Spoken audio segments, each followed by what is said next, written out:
Tonight we're going to have some fun. We have Steve Puleo here. I hope it's fun. Yeah, it'll be fun. Steve is a prolific author, historian, teacher, speaker. He's a communications professional and holds an MA in history from UMass Boston. Steve has authored 8 Boston regional bestsellers, including The Boston Italians and one of my favorites, Dark Tide. If you haven't read it, get it. He's an experienced, dynamic, and in-demand presenter, and he has entertained and enlightened large audiences at over 650 venues. In particular, in the North End, we are fans of Steve. He's covered other topics, other areas, but his work on our community is extensive, fascinating, and has been at times groundbreaking. Tonight's lecture will explore the impact of the arrival of large numbers of Italian immigrants in the 19th and early 20th century, and that impact on the North End community, and how the Catholic Church, which at that time was heavily Irish, responded to this change. So please join me in welcoming Steve Puleo. Thank you, Nina, and thank you, folks. Everybody hear me okay? Yeah, I think that'll be okay. If I ever have a problem, just raise your hand if my voice starts to flag. Wanted to say a couple things before I get going. Number one, those of you in the North End know this. Those of you who don't live in the North End, if you haven't been to the Paul Revere House, go. It's really a fascinating take. Nina's done a great job. Her whole team's done a great job. There's a gift shop. There's conference rooms. There's a bookstore. You can buy a Puleo book or not. But it's really a good spot. And if you haven't had a chance to get there, get there. I think it's maybe still the second most visited place in Boston. Is that right? Pretty close, Nina? Charging for history. For history, of course. What else is there? Yeah, we're not talking about like Cantina Italiana. We're talking about history, yes. So I think it's the second most, and it's just a great spot to go, and everything starts there. I do a lot of North End tours, and you know, when I take people through there, I go through the layers of history of the North End, which is a little bit about what we're doing in this whole series. And you know, starting back in colonial times, and of course, revolutionary times. So that's where you want to go if you have an opportunity. The other thing I want to say is thanks to all the sponsors that she mentioned. I'll tell you, this is my 662nd appearance as an author. Yes, I do keep track religiously. So 662, you can play that number tonight if you'd like. But I will tell you, these things are hard to organize. They're hard to do. They're hard to do publicity for. There's lots of behind the scenes work that has to get done, et cetera, et cetera. So when I see it come together, it's always a great thing. And you know, so just kudos to Nina, the team, WGBH, Suffolk, Lowell. Who did I miss? I think Old North Church and the North End Historical Society. Yes, North End Historical Society, of course, and Old North Church. So really happy that they were able to pull this thing together. And thank you.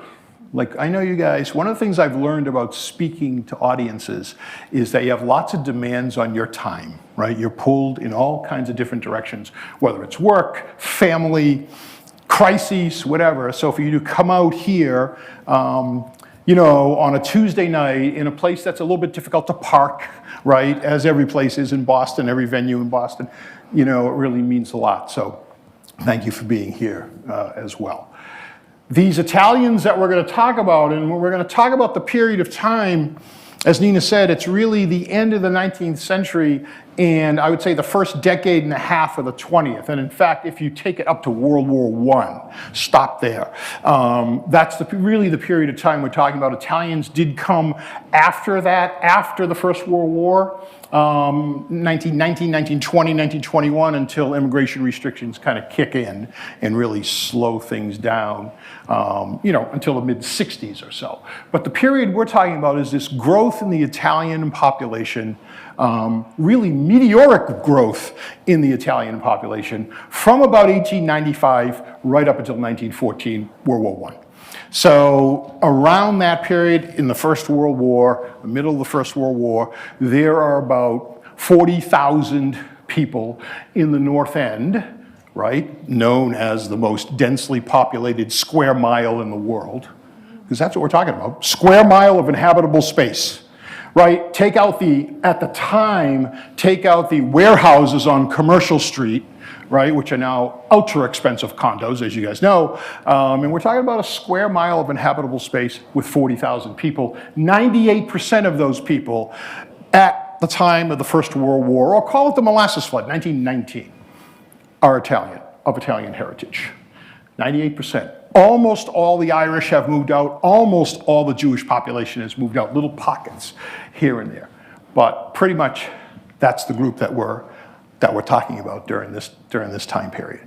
For me, there's some genetic rumblings for me in that neighborhood. So I'll just give you quickly. My maternal grandfather, who came from Avellino, lived in the North End for a very short time.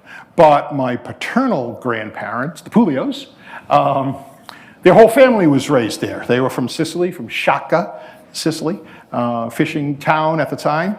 And really an amazing family and quite an experience in the North End. So my grandfather comes over in 1906, right? Pretty typical. That's a huge immigration year. Maybe 350,000 Italians come to the United States just during that one year. And then he comes in September of 06, and in June of 07, my grandmother comes with their 6-month-old. And then they proceed to have 9 more kids, all of them raised in the North End, including my dad, the baby of 10.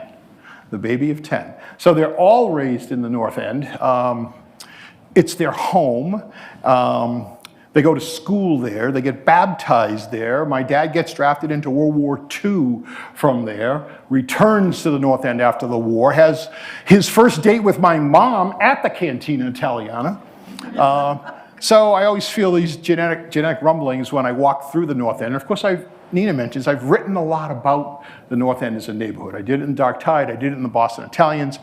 I did it from the Irish perspective in a city so grand, so a lot of my books kind of talk about that neighborhood and what it's like. So tonight, the way I'd start, first of all, I want to let you guys know, when I get to questions, I'm going to take them at the end.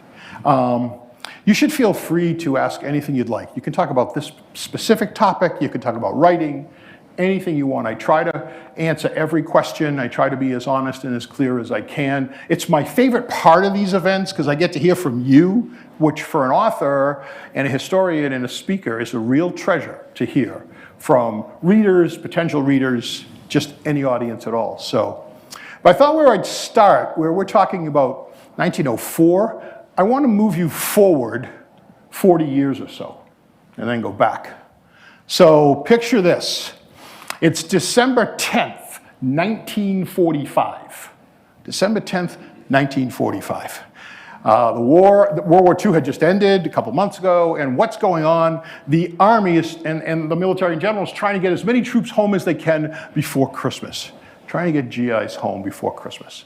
Huge effort to do that from September all the way up till Christmas Eve. Massive effort. So my dad, who served in the European theater, was wounded, awarded the Purple Heart, then sent to the Pacific where he was in the Philippines, awaiting the invasion of Japan. And after the atomic bombs were dropped, he goes to Japan as part of the occupation force for a few months. And so he has now taken a ship from Japan all the way to the state of Washington, calls his parents, my grandparents, to say, I'm on US soil, I'm in America. Big emotional moment for the Puleo family. Then he says, I'm going to get on a troop train across the country from Washington, all the way from Fort Devens, where I'm going to muster out. I'll keep you posted on where I am. So he gets to Devens May 7th. Army has a lot of paperwork. It takes like 3 full days to muster out. So he lets the family know he's coming. He's going to be arriving home on December 10th.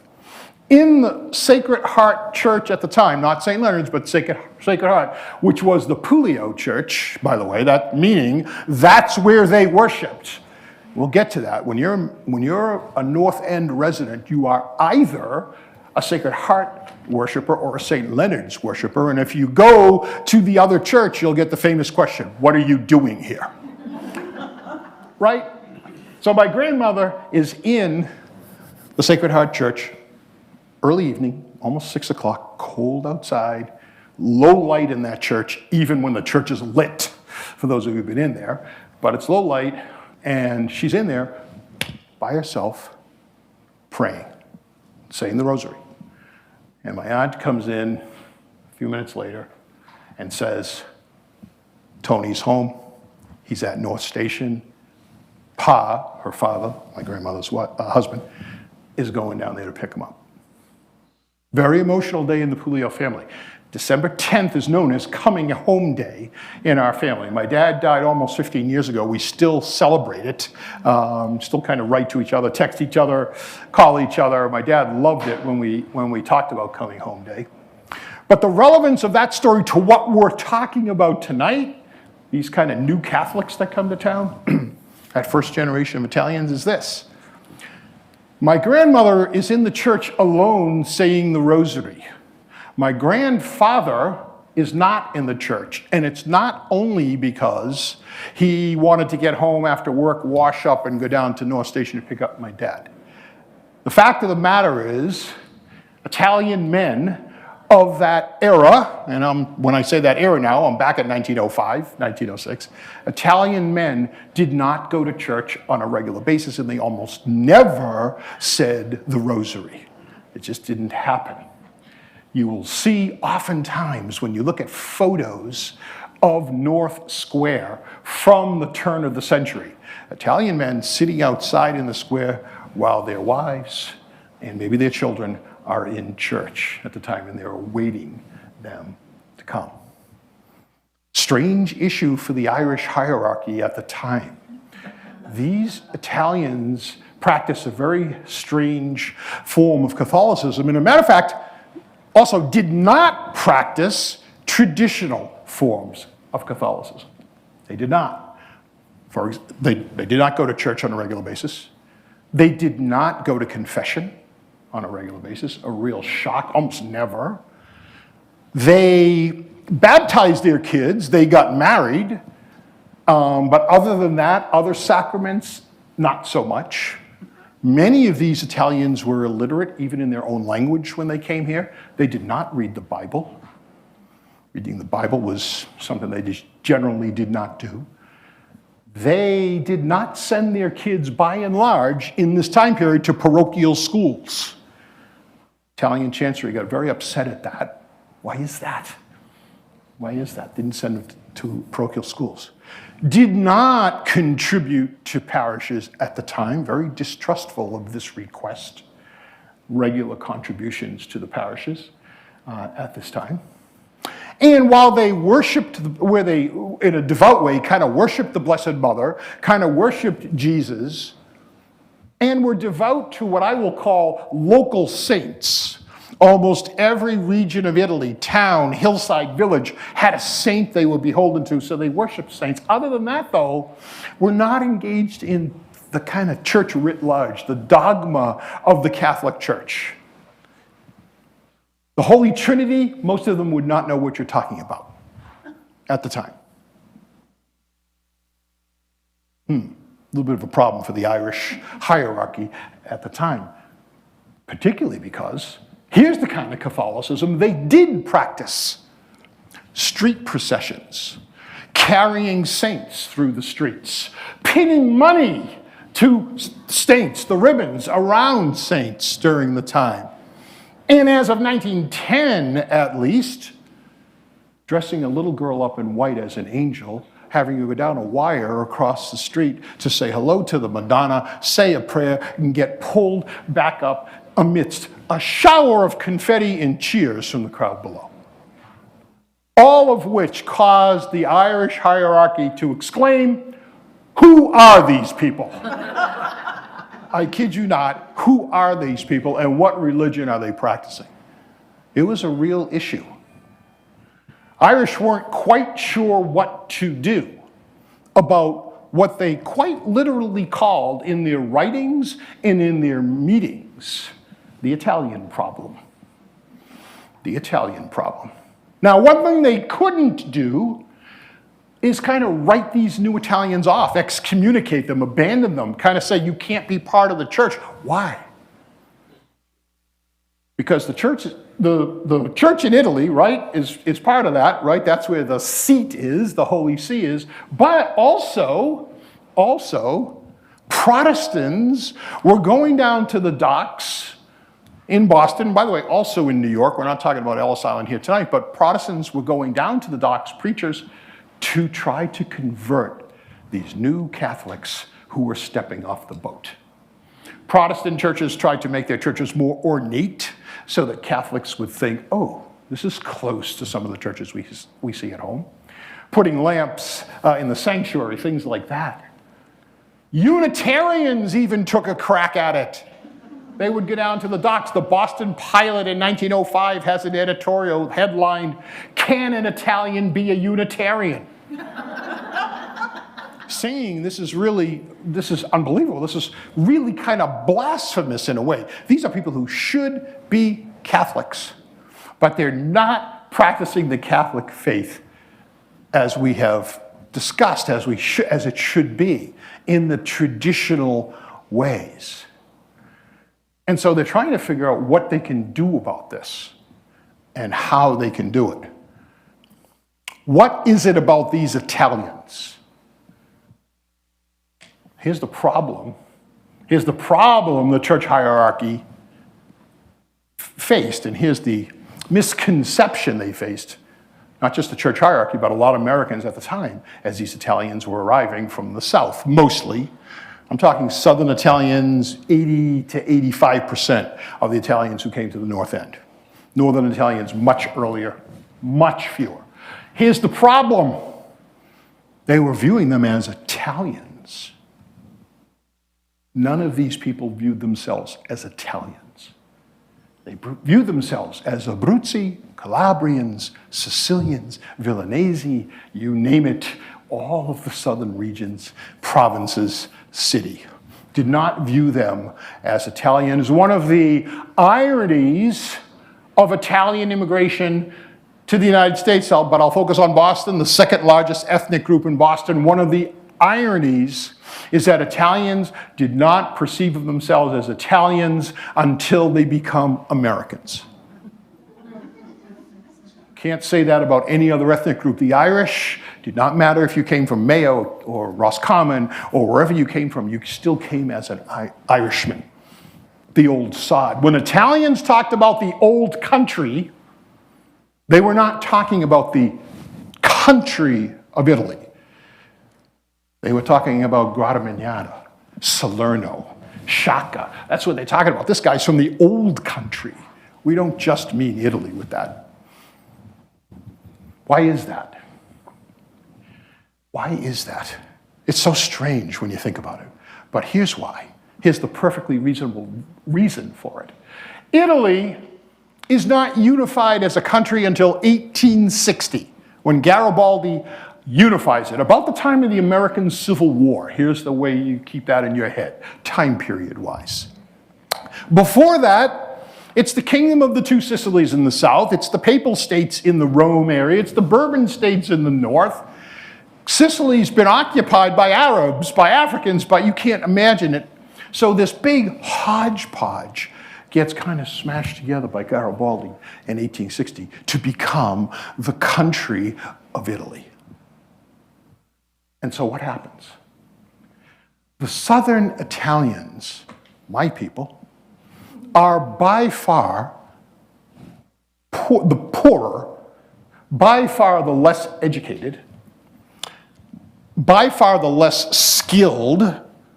We weren't talking about the great Italian marble cutters and masons, et cetera, at that point.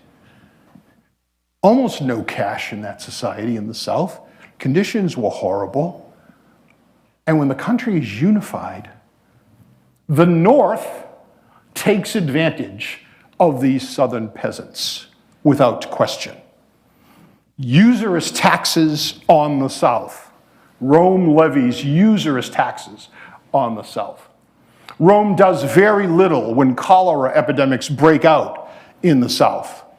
Rome does very, very little when huge monsoons and droughts caused the southern Italian citrus industry to almost be destroyed, allows the American industry to get a toehold in the world markets. Or when southern Italian vineyards were destroyed by weather, which allows the French wine industry to get a big toehold on the market. And part of the problem here was that the church, the Catholic Church at the time, participated in some of this.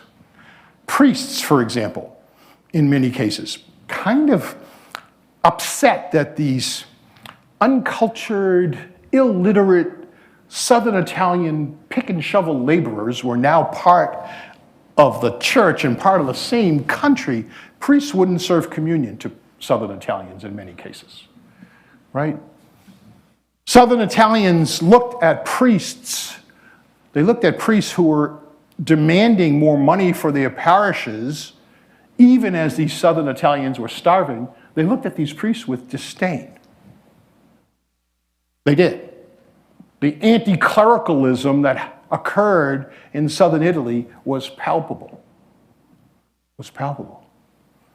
And on top of that, the government paid priests in part in Italy at this time. And so Italians were seeing themselves, southern Italians were seeing themselves taxed, to the hilt, while these priests were being paid. They viewed priests as elitists. Priests kind of mocked their allegiance to these saints. The priests from Rome particularly mocked the things they did in their villages, which was carrying saints around and things of that nature. So it starts back there. Italians had loyalty to family and to paesani, and to paesi, their region, not to the country of Italy. Many of them hated Rome, hated the powers that be. And so it was family kind of over government, and it was ethnicity, I would say, over liturgy. When I say ethnicity, again, I don't mean Italian. I mean, I'm Abruzzi, I'm Calabrian, I'm Sicilian, that's my ethnicity. And so things in southern Italy are miserable. And so that's why you get this huge hemorrhaging of southern Italians during this period of time, 1885 up to World War I, the great bulk, 1895 up to World War I. And they're coming to an America where they hope things are going to be better for them in numerous ways, economic ways and religious ways. They get discriminated against in Italy. They're hoping things are better when they get here. They come here, and it's a traumatic arrival for these folks. So I want you to think about this, right? My grandfather comes in 1906, as I said, with $12 in his pocket. Very commonplace. He's quintessential for the Italian experience at that time. That's all he has. Comes here, he's got a cousin here, works, and goes to work here. However, like many of the Italians who come from that region at the time, he is illiterate in his own language. And by the way, his language isn't Italian. It's his Sicilian dialect. Not just his Sicilian dialect, it's his Shaka dialect, right? It's a very narrow kind of thing. But he's illiterate in his own language, can't speak English, comes as a pick and shovel laborer. And when he comes here, like so many other Italians, they face intense discrimination. And I'm not saying that's unusual for immigrant groups, but Italians faced all of that discrimination for all of those reasons. They were poor, they were illiterate, they didn't speak the language, all of those reasons. And for racial reasons, they had dark skin. They were almost considered a different race. In the South, for example, in the South, some Italians did go south, Italians were lynched. Second only to African Americans in lynchings. Some Italians in the South could not go to white schools because they had dark skin, but it wasn't just in the South. I talk about in the Boston Italians the story of a foreman up here in Boston who said, I will hire a man for any job so long as he's good, and I don't care what race he is, whether he's white, Negro, or Southern Italian, I'm hiring. So Italians kind of face that right off. They don't come here as victims, and they overcome this really quickly. I always say the Italian-American story in the United States is a success story, really a success story. But back at that moment, they're facing all of that, and then, lo and behold, they run into the same issues with the church. This Irish hierarchy, almost entirely. So Cardinal O'Connell becomes cardinal, takes office is probably not the right terminology, but is installed as cardinal in 1907. Almost the entire hierarchy is Irish. And so they come here and they face some of that exact same discrimination. When they come here, here's kind of what they would like to do. They want to have a little say in how the parish works, St. Leonard's and Sacred Heart. So-called Fabrigeria system that they had in Italy, where in their nice local little parish, like a council of elders or a council of prominent citizens, sat on a board and made some decisions about how the church would operate. Well, that was a complete opposite, a complete contradiction of how the Archdiocese of Boston and any archdiocese in the United States worked at the time, or quite frankly, even still works. At the time, right, it was your pastor, your bishop had total say over what went on in your parish. So Italians kind of step back. Same kind of things. Hey, we want money for the church. These Italians are coming here with almost nothing. They're trying to live, they're trying to eat, they're trying to, at some point, save for a house. They do save for houses. 25% of the houses in the North End are owned by Italians by World War I. Pretty amazing. Because they're big savers. Because most of them didn't own land in Italy. They were tenant farmers, and they knew they could get kicked off at any time. So owning a property was very, very important to them. But they're trying to do all that, and priests are still asking them for money. So there's some issues there. There's a problem that the Irish see and that the Italians are looking to do. They want to change things up a little bit. They want to have these councils. They want to assimilate. They want to assimilate into American society. When they come to the United States, because the situation is really, really tough for them, a real struggle for them, what do they end up doing? They settle, they settle in enclaves within the enclave. So the North End, this 1 mile square little piece of property, right? Sicilians are down one end, Fleet Street, down that end, Calabrians are down another end, Villanese are down another end, and same thing. Even though this is maybe a 5-minute walk. If you were Villanese and you were down Fleet Street, the other side of Hanover Street, all the way down there, most Sicilians would be like, what are you doing down here? Very common phrase. Very common phrase. I tell a story in the Boston Italians about a person from Avellino, from Sicily. He's a Sicilian, but he marries a woman from Avellino. Very unusual, as I will point out in a second. Very unusual during this period of time. Settles in the Villanese section, opens a barbershop. Kind of passes as a Villanese for 25 years, cutting hair. And one day, he's on the corner, and an old friend of his from Saragossa outs him and says, this guy's a Sicilian, outs him as a Sicilian. And the barber says, if I hadn't already established my business and had it established for such a long time, it could have been a real problem. But, everything was okay.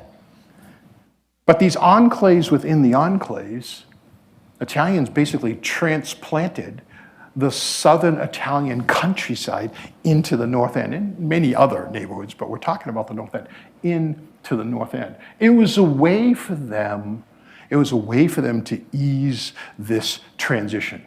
Because keep in mind this too, they were going from almost a totally agrarian or fishing kind of a life to this tenement neighborhood in the North End, the middle of the city, congested, crowded, dusty, dirty, a whole different thing. When you see pictures of the Italians growing tomatoes out on their windowsill, that's why. They're hearkening back to where they came from. In some ways, I would say the transfer of Italians, this transition maybe is a way to do it, of Italians from agrarian and fishing to this urban tenement lifestyle was almost as traumatic for them as coming from Italy to the United States. Very, very traumatic. And so they're at odds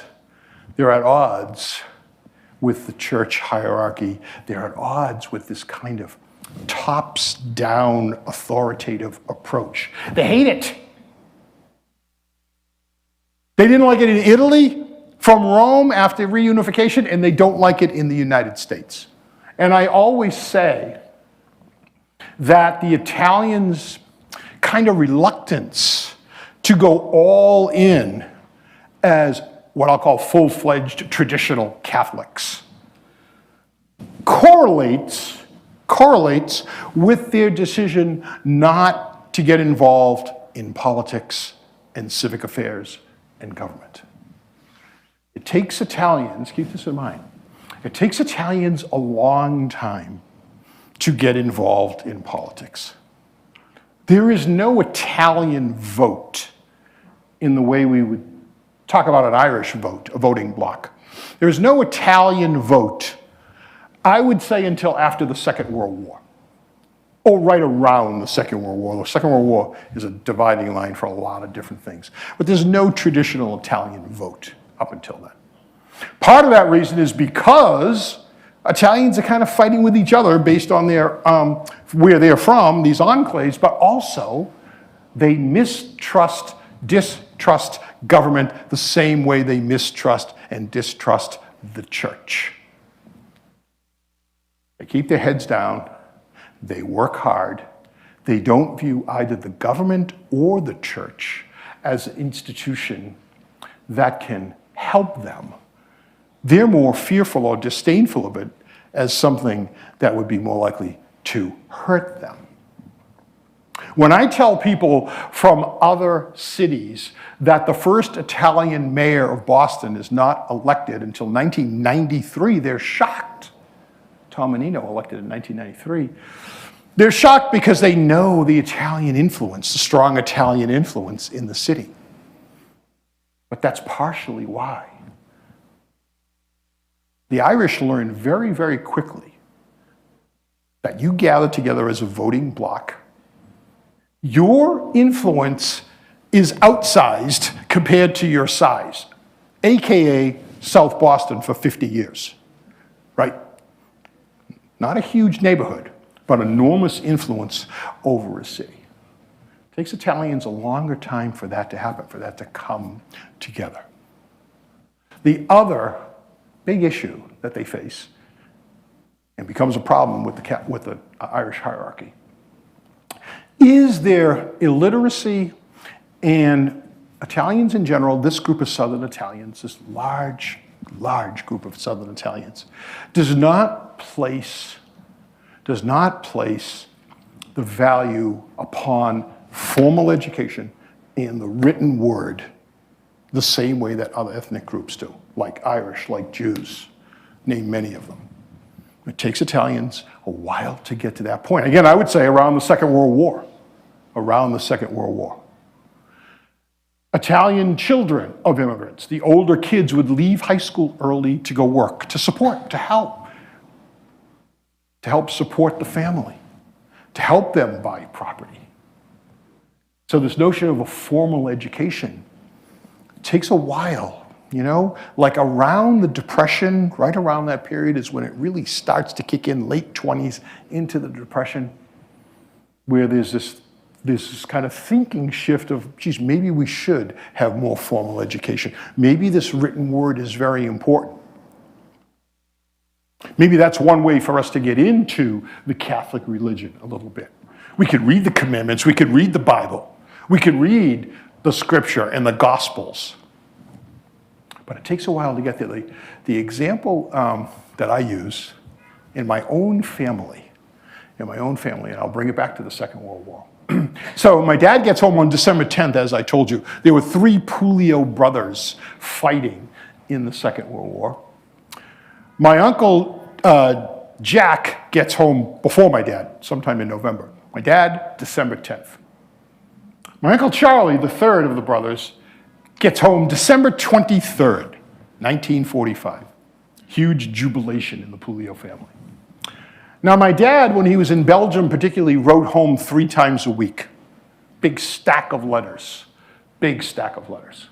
But when my Uncle Charlie gets home on the night or the evening of December 23rd, my grandfather says to my aunt, go get Tony's letters. My aunt brings out the stack of letters, and they proceed to tear them up into confetti in celebration that the 3 Puleo sons were home. I get a little pain in my heart right now every time I tell that story.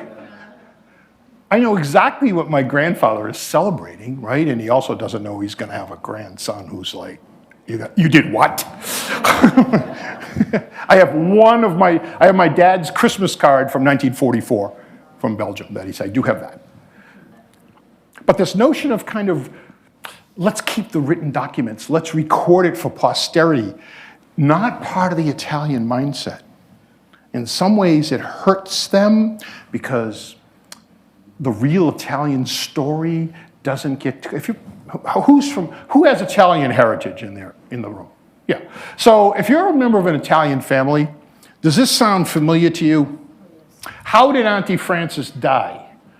I heard she exploded. She what? Mom, what are you talking about? She exploded. Well, she had an aneurysm of some kind. You know, like, are these familiar stories to you? Of course they are, because they're passed down orally. The written word takes longer for Italians to kind of say, hey, we need to do this. I mean, I was 16 years old before I realized my Uncle Stacy was not really my uncle. He was a dear friend of my dad that we called Uncle Stacy. That's very common in Italian stories. You get these stories, Italian families, you get these stories that are passed down.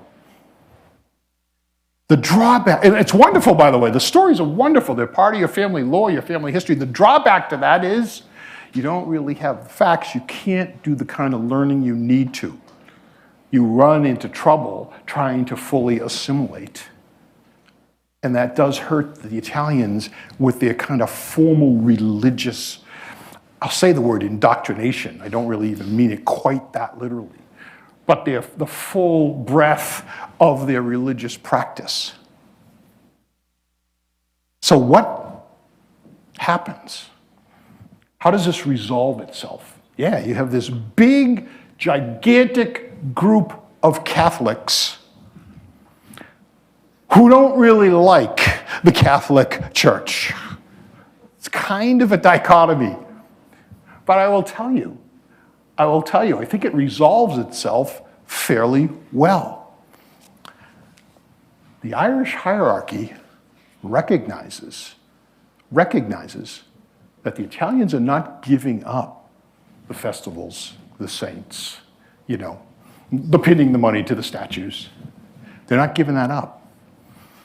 Sometime around, I would say, the late 20s, the early 30s, 1935, right in this period, the Irish hierarchy of the Catholic Church in Boston, by the way, still all Irish, would be for years, decades. The Irish hierarchy begins to not fight the Italians on these strange pagan-like, heathen-like practices, is what they called it. Not fight them, but almost embrace them. Makes them part of kind of the parish life, the parish promotion, Catholic promotions, that kind of thing. Makes it part of it.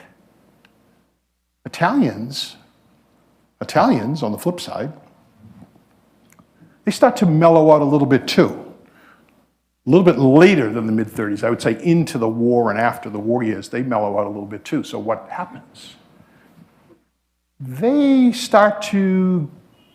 children go to communion, receive First Communion. So communion is part and parcel of things.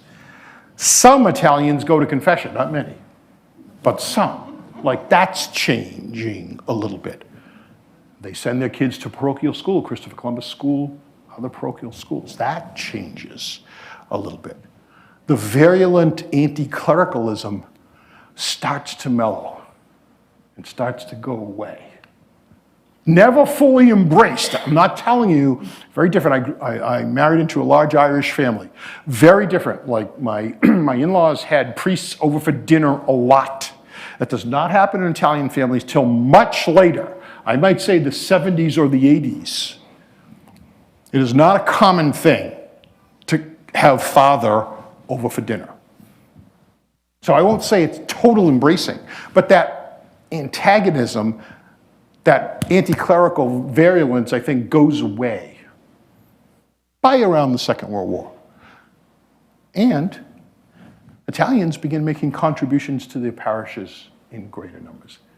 That changes. Mainly with the children of those immigrants. Not so much the older children, but the middle children and the younger children begins to ease. So what you basically had is, as Italians begin to assimilate, as they become Italians, they become more American. And they become more like other Catholics in the Archdiocese of Boston. However, the Irish recognize that some of the old ways, la via vecchia, as the Italians call it, the old way, like parading saints around, is okay. Catholicism maybe has a bigger tent than we thought, say the Irish clergy. So you have the old church, that is the Irish church, first pushing against these new Catholics, and then all of a sudden embracing these new Catholics with their old ways.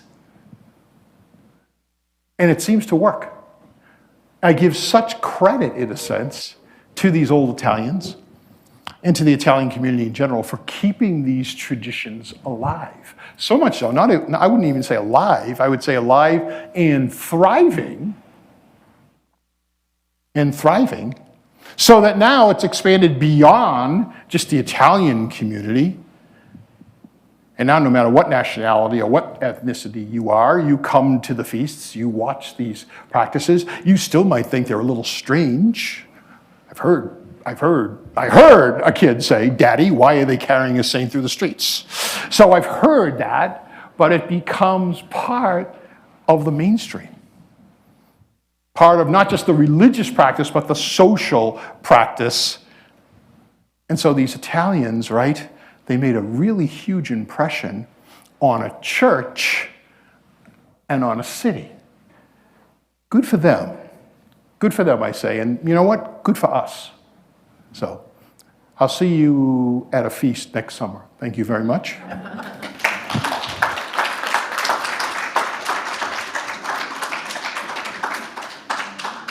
Let me take a quick sip and then questions.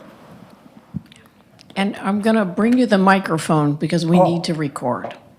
Excellent. Thank you, Nina. Thank you very much. Yes.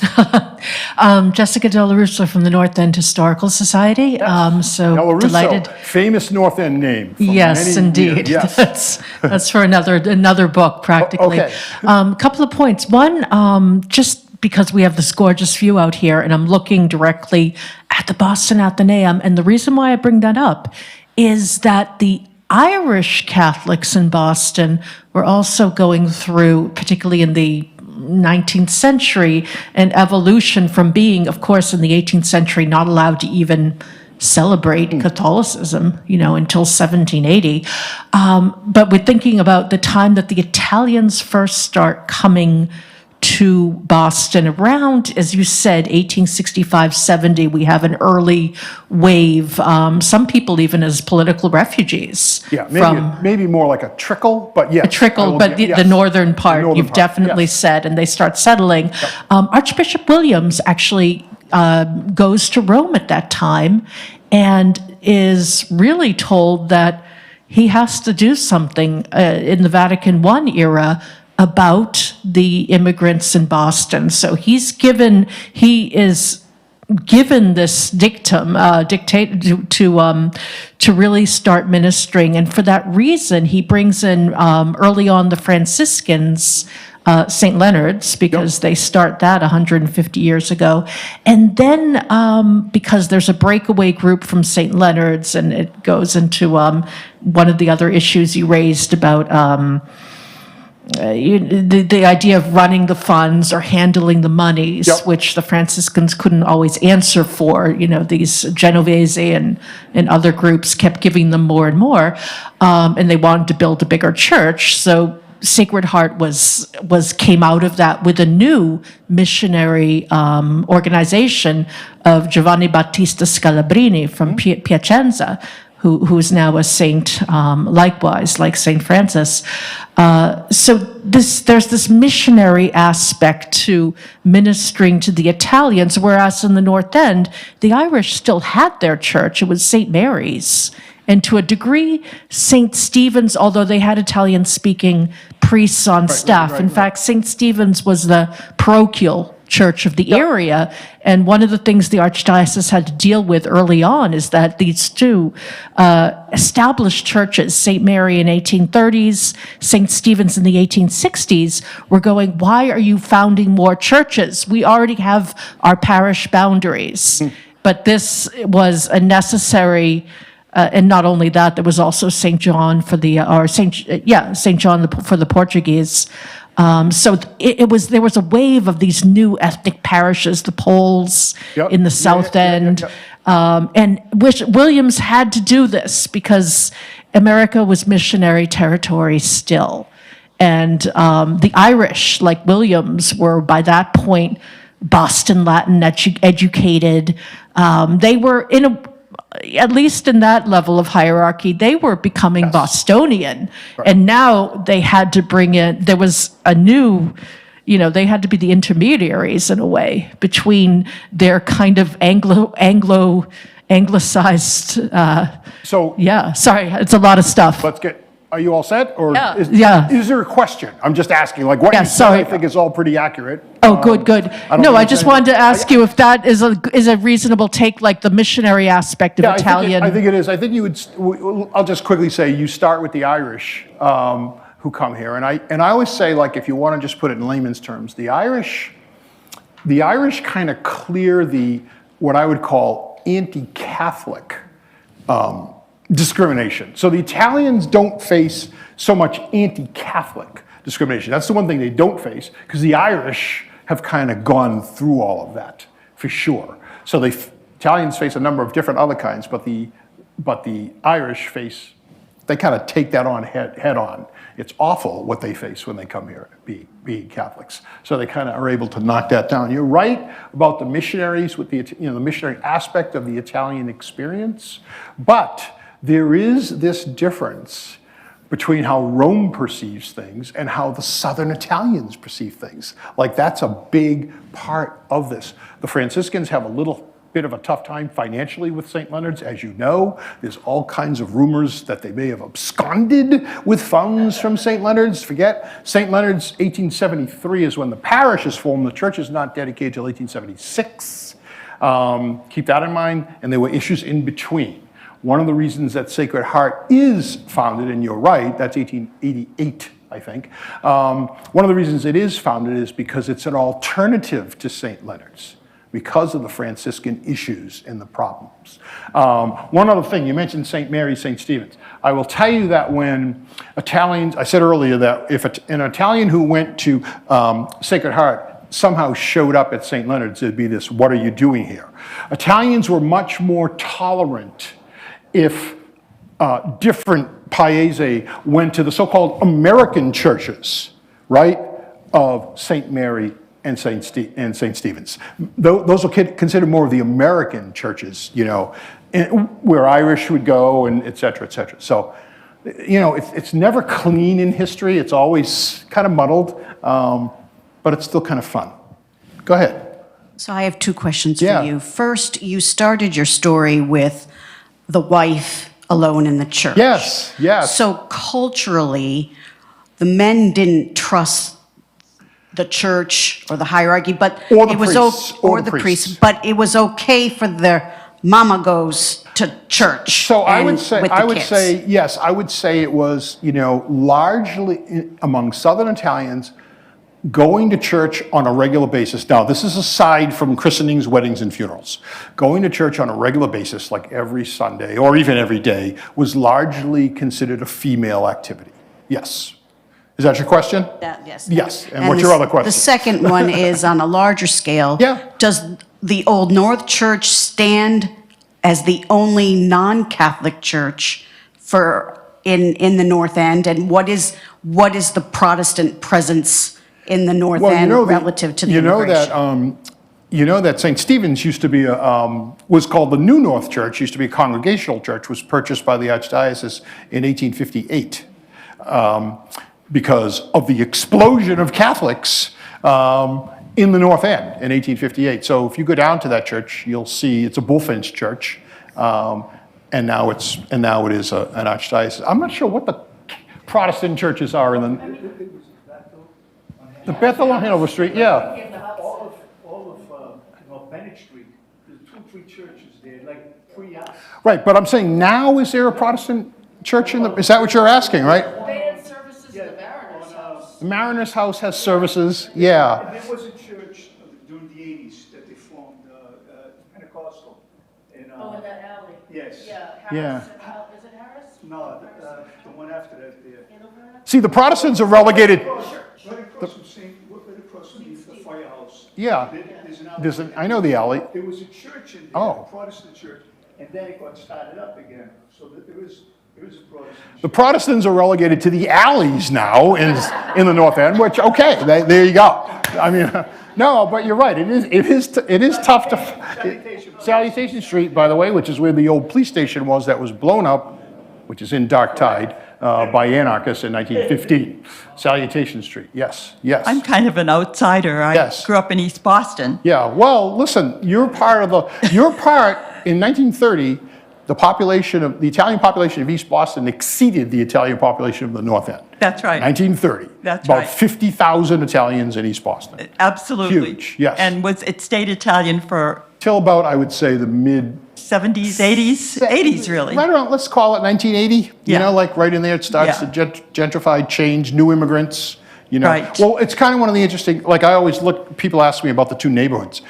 So one of the interesting things, like the North End right now is maybe about 30 to 35% Italian. But if there's an Italian enclave in Boston, it's the North End. East Boston has completely changed in many new immigrants. I'm not saying there's not Italians there, there are. Right. But if you look at Right. kind of the place that the pilgrimage is made to, it's the North End. Would you agree? I love East Boston. I'm not giving you a hard time. I love East.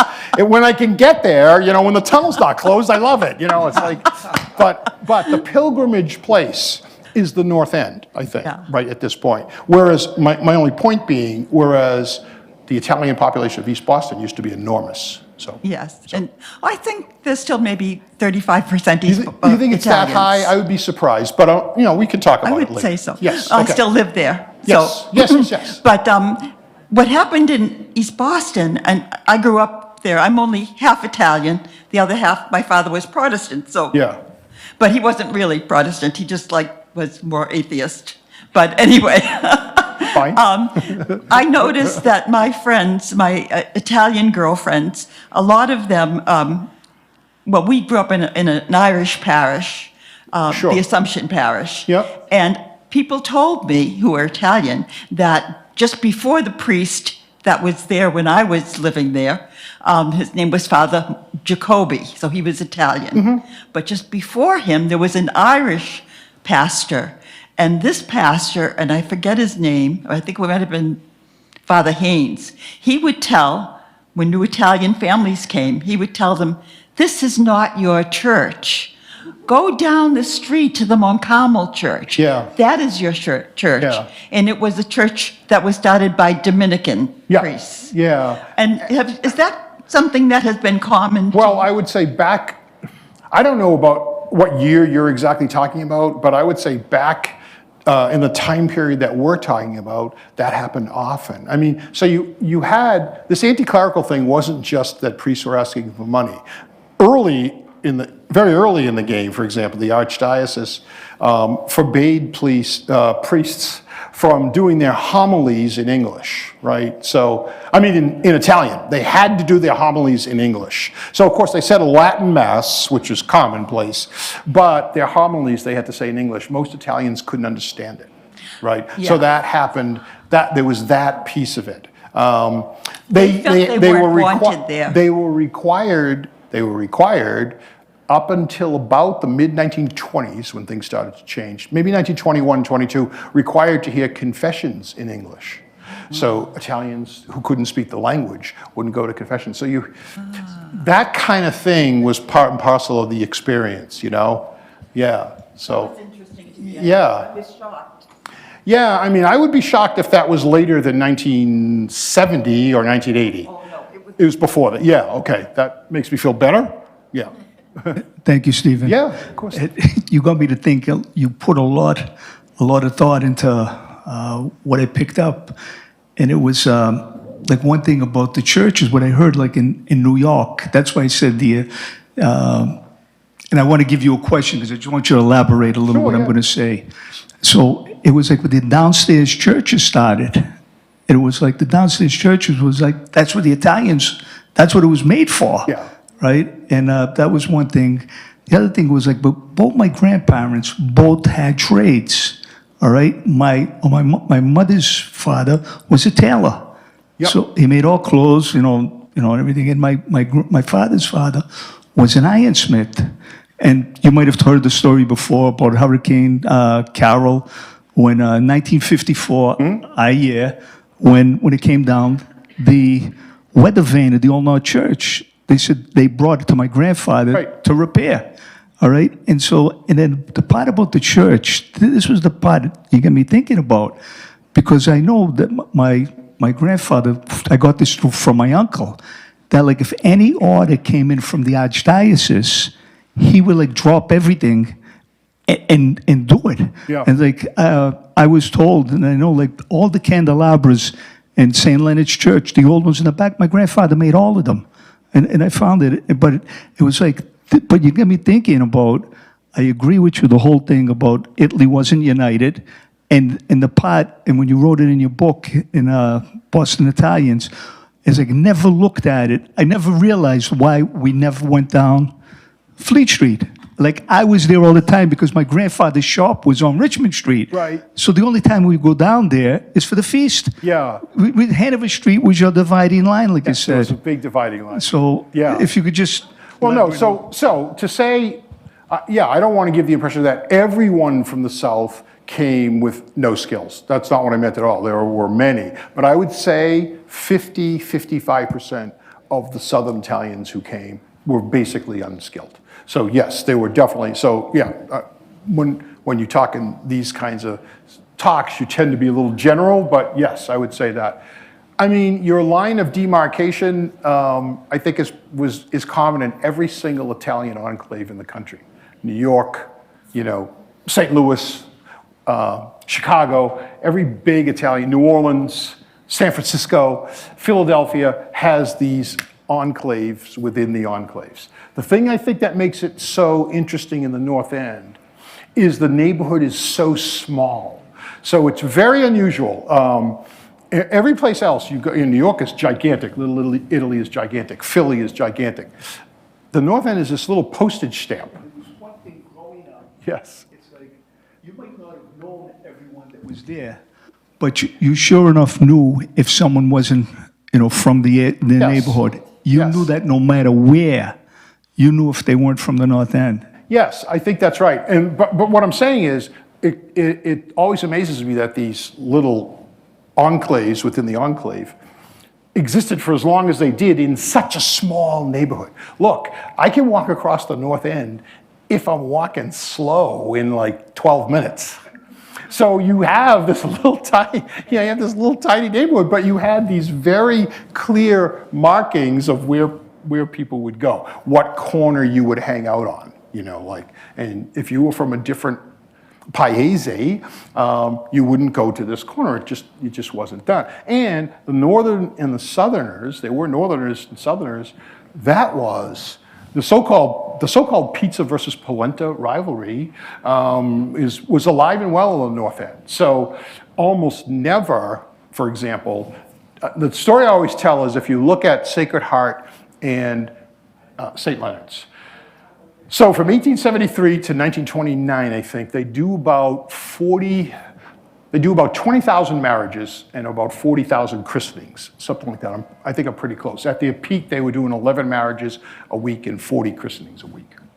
So in that separation, you had, of those 20,000 marriages, you had 18 marriages between Italians and Northern Italians, 18. You had 6 marriages between Northerners and Southerners, which means Italians married non-Italians at 3 times the rate that Northerners married Southerners. It's pretty amazing and pretty stark. It almost never happened. I mean, it happened occasionally, but it almost never happened. And that lasts for a long time. I mean, look, my dad met my mom in 1951. My dad's already been overseas, blah, blah, blah, blah, blah. Meets my mom in 1951. My mom's dad is from Avellino. He's not happy that my mom's dating a Sicilian.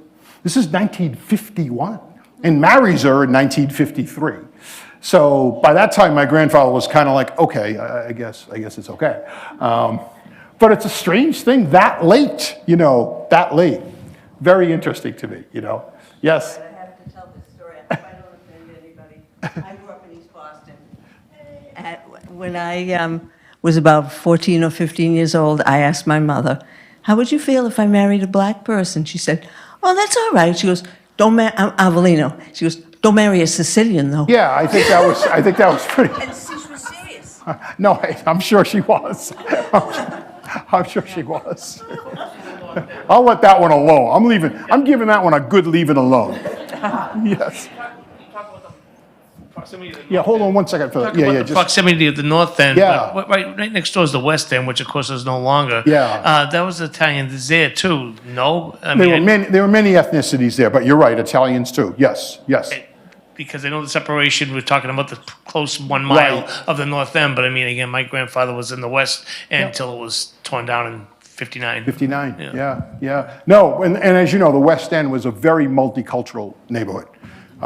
Poles, Greeks, Italians. It was really such a shame that neighborhood get bulldozed, for sure. No, the thing I think that helps Italians in the North End, and really kind of helps them assimilate and get their foothold, is the other thing, besides it being small, the other unique thing about the neighborhood is it borders downtown and borders the waterfront. So Italians are able to get jobs, porters at hotels, whatever, and at the fish pier, become fish packers, stevedores, things like that. So I think it's an unusual kind of geographic footprint that I think really helped in a sense. So it helps these enclaves within the enclaves eventually become Italian. They eventually have to get together, and so they become Italians.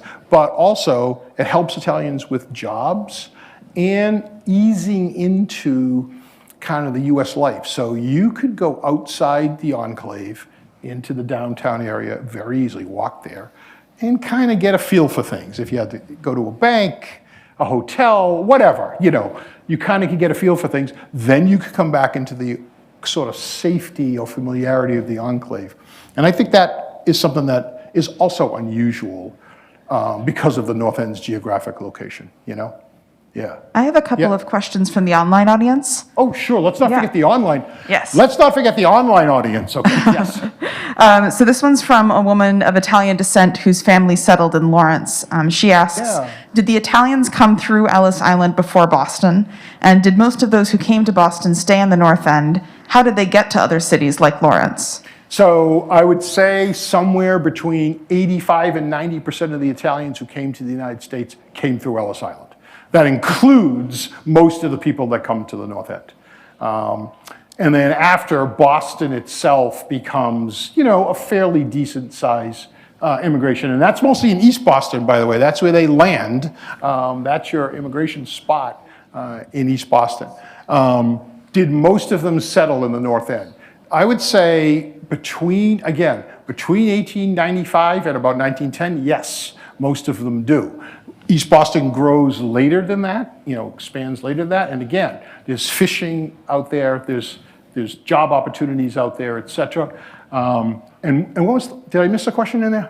How did they get to other cities like Lawrence? Yeah, so train oftentimes, one of the sad stories I tell about the Italian experience is oftentimes these unscrupulous padroni, right, would, take money from these unsuspecting Italians and say, listen, you have a job out in Worcester for you. And they would get on the train at North Station, go out to Worcester, they get off the train, nobody would be there. But yes, most often I would say by train at that time, there were, automobiles don't really come in until after 1921, 22, and then, listen, if you lived in the North End and had an automobile, like you were a celebrity. So, right up until the Second World War, which is your line of demarcation. So I would say mostly train at that point. Yeah. Okay. Yeah. Thank you. It's great. Great And- question. Love the online questions. Yeah, we have another one. A commenter is asking, was there any conflict brought by Italians worshiping or recognizing unofficial saints?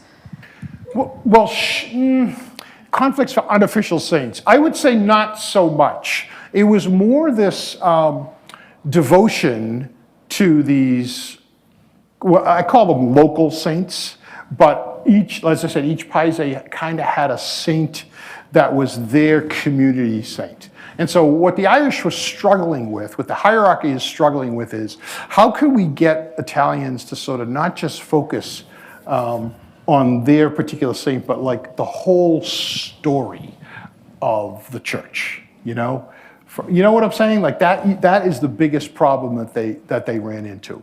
And Italians are basically saying, listen, we don't want all of that. We don't understand most of it, for the most part.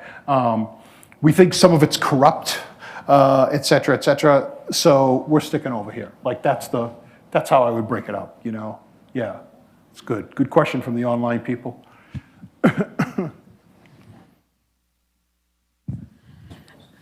So when the Italians first arrive in that big push wave at the turn of the century, they're coming to a shore that's got cuisine that they're not used to. So can you speak to how the evolution of that cultural change within the food and their agrarian bringing, and how the plethora of Italian restaurants there are in Boston today, to the exclusivity of everything else? Yeah, which by the way is a good thing. No, I'm just saying, I'm not denying it. From my point of view, yes. Anytime you have 100 restaurants in a square mile and 99 of them are great, that's okay with me. No, so I mean, it's a great question because of course, Italians did, I would say right up until, again, this is probably around 1925-ish, but Italians mostly cooked at home. They cooked at home. They didn't go out to dinner. I mean, they had little, cheese shops and maybe a little tavern saloon where you could get a plate of spaghetti or something like that. But this notion of like a restaurant business, mid-20s, late 20s, and the Italian cuisine begins, kind of that effort begins. But I will tell you this, most of the Italian food that they would eat, Italians are shocked at what Italian food costs now. So you would go, like linguine with the clams used to be like a peasant dish. Now it's like $31.95. And so most old-time Italians can't even believe that. They can't even believe that. Lentil soup, are you kidding me? $9.95 for a cup of lentil soup. Lentil soup is like this peasant food, you know, from the old country. But this whole restaurant explosion, probably right around the mid-20s, I would say, has a little bit of a dip during the Depression. You know, it's just a tough time in general. People aren't going out to eat much. But again, I would say the Italian restaurant experience, right, as we know it today, kind of takes off in the mid-60s. In the mid-70s, like there's an old restaurant like the European, I don't know if you guys remember, I mean, you guys, some of you guys do, but I was like the European, Joe Tecci's, some of those older, I call them older now because now they're, yeah. Yes, things like that. So I'm thinking more like the mid-60s is when that explosion takes off. Cantina Italiana, where my parents had their first date, 1932. So one of the old ones. Mother Anna's, I think, has been there 100 years. So early 20s, mid-20s. So there's a couple of those. But you're right, Felicia's mother, yes. So what you have now, though, really, there's a restaurant. There are more restaurants down there. Like people ask me what my favorite restaurant is down there. I said, how much time do you have? So it's great. Yeah, so does that answer your question? Yeah, most of the cooking is done at home, very much so. Families go over and visit with each other, and, you know, it wasn't going out to dinner, you know, I would say up until the First World War, going out to dinner, people did not go out to dinner with that early generation. So they didn't develop the restaurants as a way to earn a living with a trade or a craft? What they would do is oftentimes these little shops, like I said, these little cheese markets. Yes, Italians were very entrepreneurial. One of the flip side of them not having a lot of formal education back in the day was that they were entrepreneurs. So again, by the 20s, the children of these immigrants maybe, you know, they did become masons. You know, they did in some cases even work for the city. Not so much, still largely Irish back at that point. But they also started their own businesses, you know, construction companies, delis, those little markets, things like that. So there was a great sense of entrepreneurial spirit among Italians. One of the reasons is I think they just were kind of inclined that way, but the other reason is that they did not have formal education. So it was unusual, for example, for an Italian to become a doctor prior to the mid-20s. You did not have a lot of Italians going to law school and medical school. You know, you had some, again, I'm generalizing, but not really a big industry for Italians until, again, the GI Bill changes so much, right? The GI Bill just sets the momentum, not just for Italians, but for a lot of different ethnic groups, but for Italians for sure. You know, they go to school more, they buy homes, et cetera, et cetera. So, yeah. Go ahead. Are you up next? I think so. When you have the mic, you're up next. Yes, right. I just wanted to say thank you. This has been so interesting. Oh, thank you. And it has validated my story because my grandfather came over in the early 1900s, went and lived, I think, on Union. Is it Union Street? That's Unity That's Street, it. yes. And my grandmother came over about 6 months later or a year later with my uncle. Right. They came to Ellis Island, and my grandfather built streets. That's what he did. Yeah. But this has made me, I've lost a lot of my family, and it's made me now want to try to research more and find out more. Fantastic. You should do that. Yeah. And it reminds me, one of the great immigrant quotes is, you know, when they were in Italy, immigrants were told that the streets were paved with gold, you know, and then we came here, we found out not only that weren't they paved with gold, they weren't paved at all, and we had to pave them. And I think that's, you know, Italians came at a time, and this is another thing that I think was helpful to them, came at a time when the kinds of jobs for these kinds of laborers were plentiful. You know, we were building streets and sidewalks. The city was expanding. So you had that kind of ability to do that. So yeah, that's interesting. My grandfather, I'll just tell you this, my grandfather, you know, sold bananas off a pushcart in Haymarket, like raise his 10 kids with that. You know, like that's what he did. So, you know, I'm very aware of where I came from. You know, like I'm the grandson, I'm his grandson, that's it. Not great-great-great-great-grandson, just his grandson. So I'm very blessed, and you know, I think it's a combination of their hard work and the opportunities in this country. Like that combination is not lost on me, you know, so. You got to hold on for the mic, I think. Yeah, Steve, I think we have time for one more. We have time for one more. Wait, is this going to be a good one? No, I'm serious. No, okay, I'm okay. Of course, go ahead. I have a question about little clubs. Yeah. When So, I was like growing up social in clubs? Boston, Yeah. social clubs. Yeah. Different corners in different Yeah. neighborhoods. There were Yeah. all these little clubs that guys went to. There were probably, the North End probably had 50 social clubs back in its heyday. And they were exactly what you said. They were social organizations where people from the different paesi, from the different regions of Italy, got together and socialized and hung out. And some of them, in some cases, like San Marco, there's a couple of examples in the North End, had some religious beginnings, you know what I mean? Like where they were started because of saints or because they had a religious background, but they mostly just became social organizations. Yeah, yeah, very common, yeah. Thank you Are so we done? much. We're done. Thank you guys very much. And I just want to remind anyone, I don't want to close out any neighborhoods, but if you're a resident of the North End, you're free at the Paul Revere House all the time. So that's another good reason to come. And I'll see you December 9th. Go, you can give that plug. Oh, yes. Steve is going to do a book signing in our gift shop, the 9th, December 9th, December Saturday from 9th. 1 to 3. 1 to 3. Yes, in the Paul Revere House. Paul Revere bookshop. House Yes. in our gift shop. So you can go, you can have lunch first and then come and see me, or you can come and see me, then go for like an early dinner. Exactly. I mean, That's all those possibilities. Thank you so much to Steve.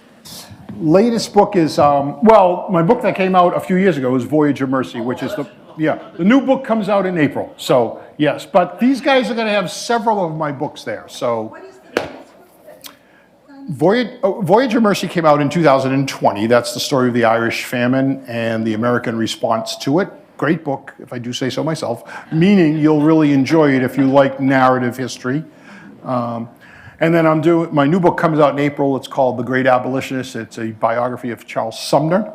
The first full biography of Sumner in 50 years.